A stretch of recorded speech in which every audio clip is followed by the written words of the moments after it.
আসসালামু আলাইকুম ওরহমতুল্লাহি অবরাকাতু। সম্মানিত উপস্থিতবৃন্দ, সবাই কেমন আছেন? আল্লাহর রহমতে সবাই ভালো আছেন।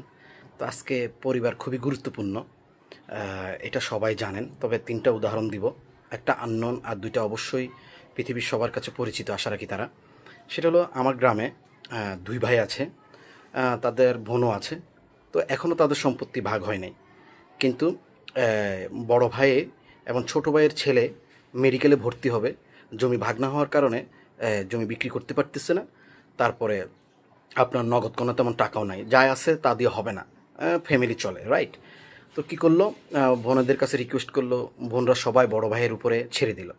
তো বড় ভাই কি উদার দেখেন, ছোটোবেলা থেকেই একসাথে তারা বড় হয়েছে। এমনকি এটাও গ্রামে প্রসিদ্ধ যে তারা একই সাথে বিবাহ করেছে একটা গরু দিয়ে। মানে অর্থাৎ সে আমলে অনেক টাকাই একটা গরু সবাইকে মানে আপ্যায়ন করেছে। তো বড় ভাই কি বললো, ঠিক আছে, জমি যেহেতু এখনও ভাগ হয় না পুরোপুরিভাবে, তাও তুমি দিয়ে দাও। তাহলে 28 লক্ষ টাকা একসাথে দিয়ে তাকে মেডিকেলে ভর্তি করানো হয়েছে। তাহলে এই পরিবারটা আমার খুবই আপন, আমাকে যথেষ্ট আদর করে, এমনকি তাদের পরিবারের একজন সদস্য হিসেবে আমাকে মানে তারা।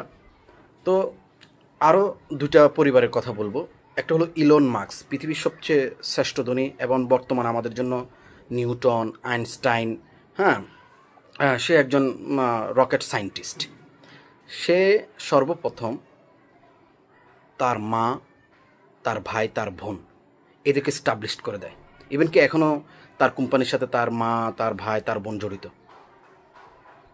চিন্তা করেন, সবাই কিন্তু ব্রেনে, সবাই ট্যালেন্টেড, সবাই ইন্টেলিজেন্ট, বাট সে পরিবারকে কখনো ছাড়ে নাই।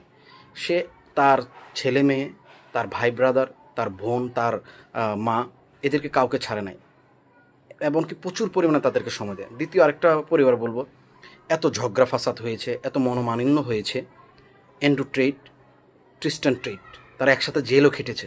তাদের বিরুদ্ধে বিভিন্ন অপবাদ, হিউম্যান ট্রাফিকিং, তারপরে চাইল্ড ট্রাফিকিং, তারপরে উইমেন ট্রাফিকিং, মানে ইত্যাদি বিভিন্ন ধরনের তাদের উপরে অপবাদ, মিথ্যা মামলা তাদের উপরে চাপিয়ে দেওয়া হয়েছে। কিন্তু আলহামদুলিল্লাহ তারা এখন খালাস।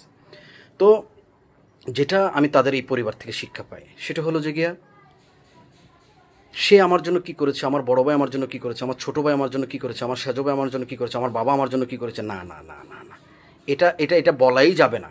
আপনি যেহেতু স্টাবলিশড, আপনি যেহেতু ফুলফিল, আপনাকেই করতে হবে, এটা আপনাকেই করতে হবে। আর আপনি যখন এটা মাইন্ডসেট করে ফেলবেন যে আমাকেই করতে হবে, আপনি যে একটা সুখ পাবেন, একটা শান্তি পাবেন, একটা প্রশান্তি আপনার আত্মা পাবে, সেটা আপনি কখনো কল্পনা করতে পারবেন না।